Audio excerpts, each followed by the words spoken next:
Hi, I'm Markku Valenius. Now this time we're talking about something what has happened to me throughout my career, how I became a futurist, in fact.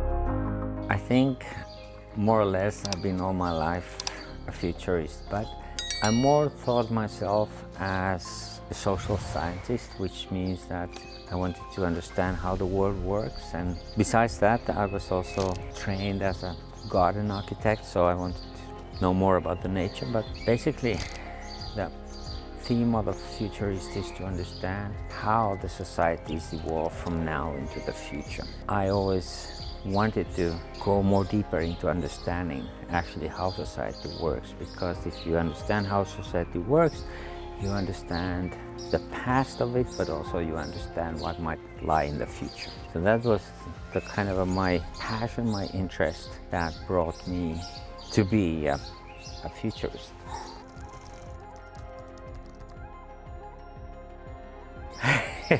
It's easy to say because the most difficult part is that we don't know anything about the future. We are totally sort of blind about what happens in the future when it comes to the real future events, because they unfold in the way that are not dictated by the past. Although you might say that, well, yes, there are a lot of repetition. There is a repetition that sun comes every morning up, but we don't know if there is a cloud or if it's a blue sky or what is it. Even if we can give some proxies, some estimates how it might happen, it's still a bit of a mystery. And that is the nature of the future. It is a mystery, but at the same time, it's not totally random and chaotic events. It's something that we can start to learn how it actually unfolds. What are the principles, the laws, patterns, how future unfolds. And slowly but surely, when we do our homework, it starts to talk to us.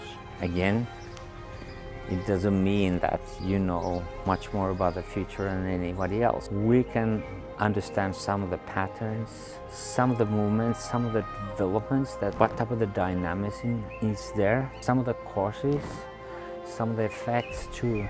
But all in all, we have to accept the fact that it's a very, very complex system, even if we try to look at the very narrow part of the future and how it emerges. The biggest issue that the business facing today is about what type of the relationship they create with their key stakeholders.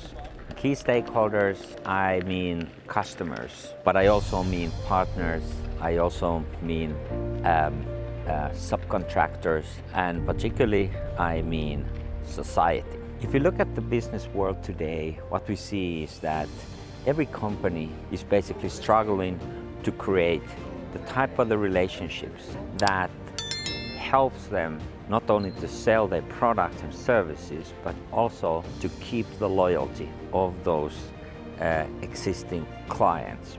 And at the same time, they try to be also in a connection to a larger societal and political goals. And that is because these days, unlike maybe 20, 30 years ago, every company has to be somehow connected to these larger goals. And there is a new quest that comes from the kind of a policy side and the governments, where they are asking the companies to align with their societal goals and be a part of that. The environmental protection and sustainability goals are a very big part of this. And as I said, this has come in the last 10 to 20 years. And we see businesses responding to these issues very different way. Some of them might be very agile, maybe quick to adopt and even to become pioneers in this field, while the others are laggards. They think that, okay, it's none of our business, we don't want to waste our money for that. But usually those are the ones that will over time disappear. And actually, if you look at the rate, how long the businesses are able to keep themselves up and relevant on the market, that rate has been going towards the direction that when you could say that, 20 years ago, the companies would have 20 years lifetime. Now the same lifetime has been reduced to 10 years. It has actually half, according to some of the studies. And this shows that as the world is becoming more complex, to stay up relevant has become much more acute need for the companies. And to stay relevant means that you have this kind of interaction, communication with the key stakeholders. Thereby, I come to the conclusion that unless the companies and the businesses don't have very clear idea and the strategy, how they align themselves to these critical questions, how they communicate, how they build the relationship between the key parties. If they don't have a clear understanding of that or relevance of that, then there is a high danger for them to actually to be sort of sacked out from their business. But at the same time, it's much easier said than to be done, particularly if you have had old ways of doing things. Change not only your thinking, but your behavior is always not an easy thing to do. But it is becoming much more relevant as we speak. So the necessity to move towards building a long-standing relationship with the key stakeholders is becoming much more acute as we go towards the future.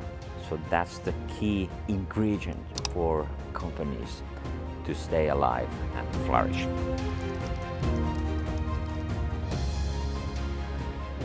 I don't have regrets, no.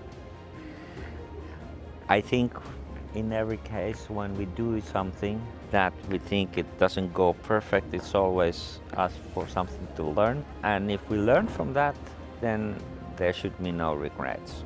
We have to fundamentally understand that we as human beings, we do make mistakes because that's the way we learn. It's kind of an inbuilt system. If we would be always making perfect decisions,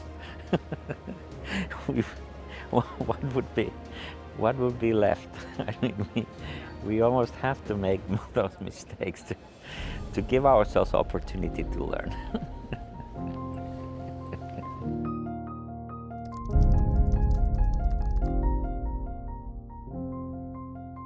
The key element there is to trying to listen to your intuition.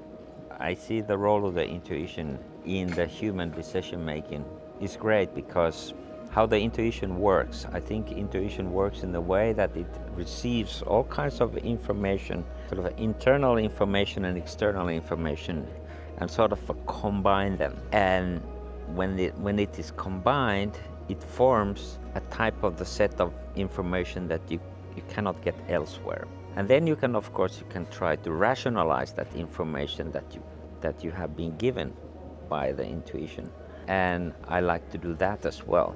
But the most important part is to try to listen to your intuition, what it tells you, and then sort of build a strategy around it. And sometimes it takes time, it doesn't come very easily, but this, what your intuition tells you, actually you need to place yourself against what is it that you are wanting to achieve in this world, and how this information that you are receiving tells about that. So, because I think we always find ourselves to be puzzled if we start to too much emotionalize or rationalize. Emotions and rational are the two forms of intellect that we're using, and it's a very important part, but it's only half of our capacity to digest information. The other two are this intuition, but also this kind of able to discern and perceive and observe things. And so when we take all those sources of all four sources of information into account, then I think we can arrive at good conclusion, and this is what I've tried to achieve.